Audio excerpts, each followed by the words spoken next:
Next up, we have our guest speaker, Teymara Antonio-Wright. Teymara is a renowned transformational therapist who spent the better part of her life since 1978 helping people develop their personal and professional effectiveness. Her success stories range from international celebrities to troubled teenagers, and you may have seen her here in Australia on Channel 9 Celebrity Overhaul and in OK Magazine.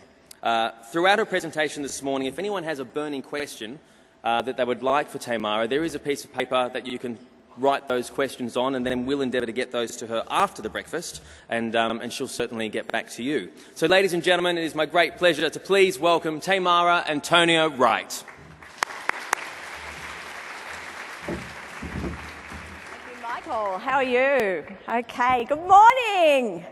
How are you all? Oh my God, if Lionel Richie was here and asked you, I'm sure they'd be like, great, I'm fabulous. All right, so empowering women. It's like I love working with women, but I also love working with men. I also love working with teenagers. And as Michael just said, it's like my journey started way back in 1978. Good heavens above. I come from a very, very dysfunctional family, like the most of us in the room today. I think not many of us had really great functional families. If you did, fabulous. I was an emotional eater as a child. I can remember I had a 30-inch waist when I was 8. And I mean, I've got a 34-inch hip now, so that gives you some idea. So I had a big battle with food and with my weight all of my life. I also had a lack of confidence, low self-esteem, a fear of saying no. I had a fear of failure. I had a fear of being rejected. I had a fear of being abandoned. And it was really interesting because when I got to around about the 80s and I started studying hypnotherapy, that I learnt that from birth to the age of 10, a child is like an open pit. And we have absolutely no filters that are actually working with us. So whatever is said or done around us by anyone bigger, older, in a position of authority, or has a stronger personality, affects us deeply. So when I looked at my family, I then understood that, hey, hold on a moment. When I was born, I didn't have all of this. So all of these issues and all of these problems, all of my fears, all of my negative belief systems, my problem with food, it all stemmed from what I experienced in my environment from birth to the age of 10. Now, my brother experienced something very, very different to the way that I experienced it. So I started looking at what creates a human being. We're all born, I believe, absolutely unique. And I also teach that each and every human being walking around on the planet is a soul, and the soul is here for a reason. We're not just here to just live willy-nilly and then just drop off our perch one day. We're all here. My belief is that we have a destiny. Every human being's unique. Every human being has a destiny. So it's about removing all of those blocks that you are actually programmed with for the first 10 years of your life to start fulfilling your destiny, start being who you were really meant to be in the world. Now, have I had an easy life? Absolutely not. Do I allow it to get to me? Yes, I did in the past, until I learned the tools and I went to certain people to then study and get a lot of qualifications to then be able to be free of all of these blocks and the effects that all of these dynamics had in my life. I met my first husband when I was 16, and I've been raised a very, very religious family. And we married when I was 18. At the age of 20, I had a little baby girl who's absolutely divine, who's now 40. I looked at her the other day and said, you can't be 40, I'm 40. And it's like, and with Alicia, it's like her father was very, very strict Catholic. And when I was 23 years of age, I found out that he was gay. And that was the end of that marriage. So there I was, a mum on my own with a little girl working on a pension, cleaning houses. Now, he was very bitter because by marrying and having a baby, he could then say to the outside world, who I am is fine. Now, he was born in 1934. So back then, if you were gay, it had to stay in the closet. And he stayed in the closet right up until his death when he was 53, which is like very, very sad. Very sad. Now, he was very bitter and he took me to court 6 times in the space of 11 years to try and get custody of our child. And it was really interesting. Every time I got on my feet financially, boom, back into court again, boom, wiped me out. And the thing is that when my mother we had big problems in the family, and I spoke up because I found out that one of who I thought was my uncle was really my brother when I was 16. And my parents had always said, you always tell the truth. So I really, really sort of like came up against a brick wall with my father because he was the one that was very, very strict, very strict. So my mum then decided, well, she's trouble, we've got to get her out of home.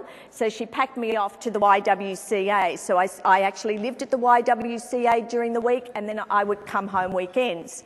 Married at 18, had the baby, then on my own, so it was really interesting. But through that early experience at 16, I learnt to stand on my own 2 feet. I learnt to be independent. And then after that, it's like I can remember I bought a house. I saved up. I cleaned houses to make ends meet with my pension. And I got a deposit together for a house, and I was wallpapering the hallway. And you know with the wallpaper how you've got to put it up the top and you've got to make it stick. And there I sat, and the whole thing just peeled down and collapsed around me. And I sat there and I thought, and always thought, all I want to do is get married again. All I want to do, and I sat there and I thought, you know what, you're going to have to do this on your own. And by you doing this on your own, it's like you're going to then come to a position in life where you won't need a man. You will choose to have a man in your life, but you won't need a man. It was the same to do with my career. Once you become financially independent, you don't need a man for the money. You don't need a man for your home. And therefore, you come together in a union very, like equal. You come together as equals. Then you support each other to fulfill whatever your destiny is. Was there more marriages? Absolutely. Absolutely. I was in love with love. You know what that's like, girls? Hello? Yes, right. So then I tried the second marriage. The second marriage was at 28, and then I ended up at the age of 30 with viral meningitis. And the doctors actually said to my then husband, we don't know if she'll walk again. So he walked. So that was really interesting. My little daughter then went to my first husband because I couldn't walk. I couldn't function. So it took me around about 18 months. But when I heard the doctors say to my mother and my then husband, we don't think she'll walk again, it's like, watch me. Yeah, watch me. I'm going to walk again. So I love my legs. I love my legs. So then that marriage was over. Did I marry again? Absolutely. I married again at the age of, I think it was I was 36, and I married an Australian actor, and amazing man, very, very talented, but an alcoholic. So I remember sitting on a beach sitting on a rock overlooking Bondi Beach at the age of 37 and just said, I can't do this anymore. I can't do this anymore. I can't do this. And at the age of 40, we divorced. And my daughter announced that she was pregnant with her first baby when I was 40. So I became a grandma at 40. This beautiful, beautiful little baby girl, just absolutely divine. I just went, thank you, God, for this baby. Thank you, God, for this baby. And at 5.5 months, she died of SIDS. And yeah, it's like really hard. She'd be 19 now, just the most beautiful child. And, I say to people, angels come into your life, I believe. Angels come into your life all the time. You just have to be aware and to be able to see them. And I had a friend, somebody that I met here in Australia, and OK Magazine that I write for now said to me, there's a surprise on the OK Magazine that's going to be put in the goodies bag for everybody. There's a surprise front cover. And I came in, I went, where's the OK Magazine? And took it out, and there was Nicole Richie. And the angel that came into my life when I was around about 34, 35 years of age was Lionel Richie. and his first wife, Brenda. And I've known Nikki since she was 7. Lionel and Brenda and I, we've now celebrated our 25th year friendship.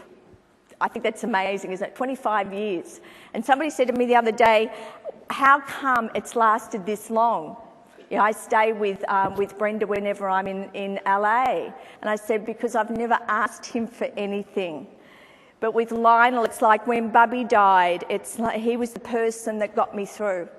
He was a man from the other side of the world that he was on the phone to me every day. And I just said to him, I said, I can't do this. I cannot do this. It's like it's too hard because my daughter's father had died when she was 6 months pregnant with Brianna. So I had to be mother and father to support this girl through the death of this little baby. And the hardest thing I've ever done in my life was holding that little dead baby in my arms and saying goodbye to her. It's just like, you know, you don't expect to bury children. You don't expect to bury babies. Anyway, so off I went with my life, on with my career, and then my daughter had the strength to have another baby 6 months later, and she was stillborn. And it was through the work that I started in 1991, which is a seminar called Born to be Free. And she came to me after Brianna died and she said, Mum, I don't want to be here anymore. I can't do this. It's like it was about a year after we lost Brianna. She said, Dad's dead, Brianna's dead. She said, Mum, I just can't do it. And it was like, oh my God.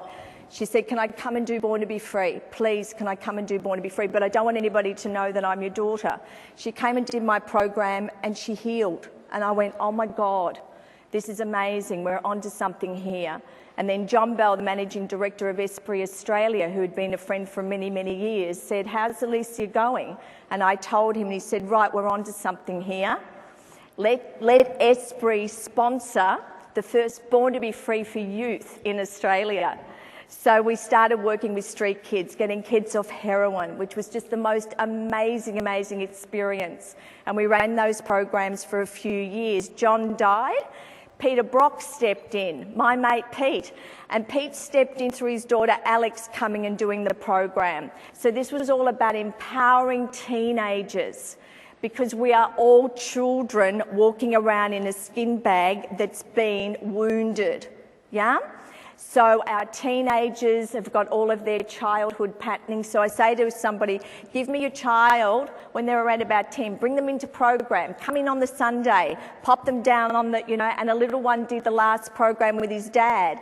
And I rang through to the mum and said, how's he going? And she said, he gets up every morning and says, do you know what? Know what, Sam? I'm fantastic. I am awesome.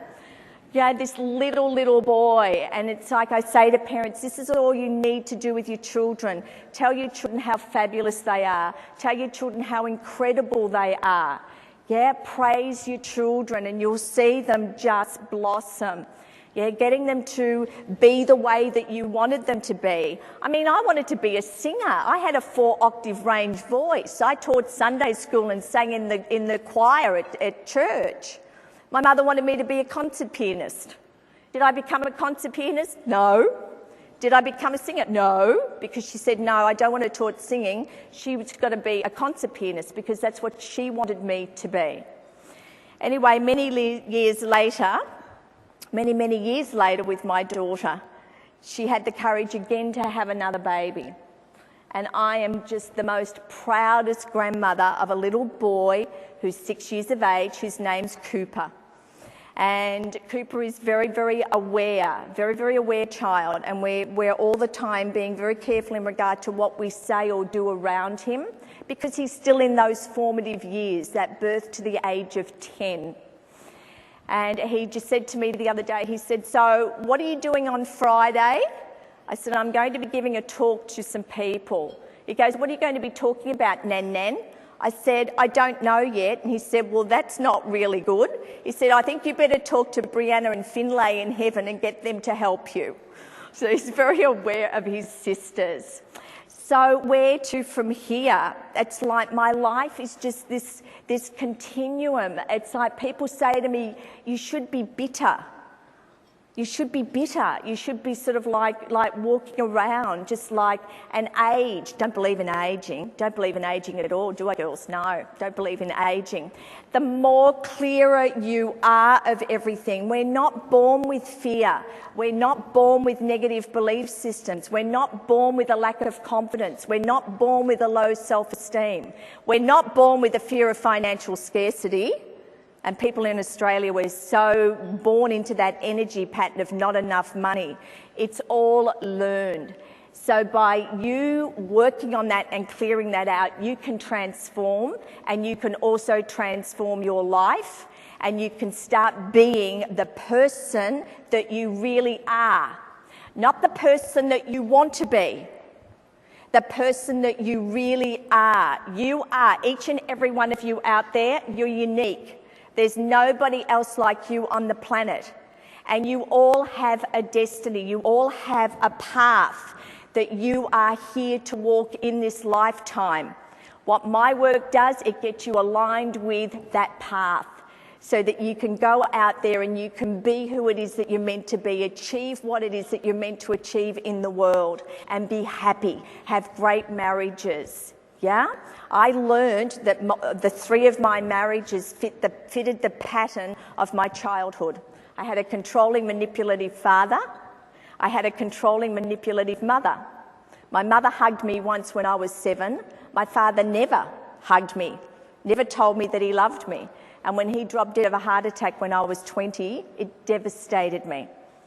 Devastated me. And I sat with him for half an hour in the bedroom, and I just sat and talked to him.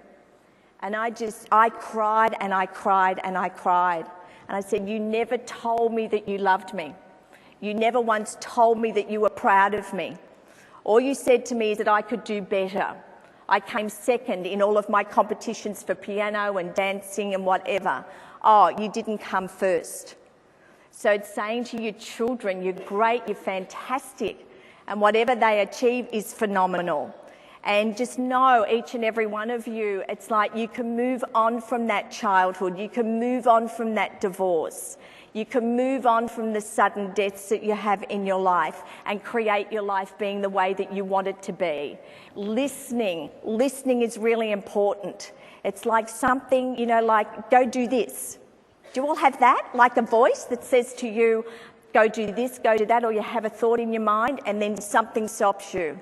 You talk yourself out of it. I'm going to finish on one last thing, and this is when Lionel was here at his last concert here in Melbourne. By the way, he loves Melbourne, loves his Melbourne audience. I was in the front row, and there was a young girl at the end, and she was in a wheelchair. And she was having a great time as he's, singing, and she's like moving, and she had little arms. And something said to me, go and ask her if she wants to dance. Because she had some people with her, but they were really enjoying, the whole of the concert. I'm going to go and ask her. So I got up and he was singing Dancing on the Ceiling. And I went up to her and her little arms are going. I said, would you like to dance? And her face lit up. She said, yes. And I stood there and I had her hands, and we just danced for the whole of the time. And my gorgeous agent here in Victoria told me a story. And she told me a story about a girl that was at Lionel's concert who had written a song. And she'd worked with this music therapy. And she said, and she was at the concert and da-da-da-da-da, and she was in a wheelchair. And I went, oh my God. I said, I danced with her. I got up and I asked her if she wanted to dance. And she had tears in her eyes, and she looked at me and she said, T. I said, yeah. She said, she died. She died. She died a couple of months after. So she got her wish fulfilled to experience Lionel Richie on stage, and I got to do something. I got to touch somebody and to make them happy. And that's my big thing, that everywhere I go, I want people to feel better, to feel happier, because they've met me. I'm giving out to people all the time. And how did I meet Lionel Richie? By being kind. By being kind. It's about giving in the world. It's about being generous, but from your heart. And if you're generous from your heart and if you're kind from your heart, everything will work for you. Everything will fall into place. But get rid of whatever it is that's affecting you from your early life.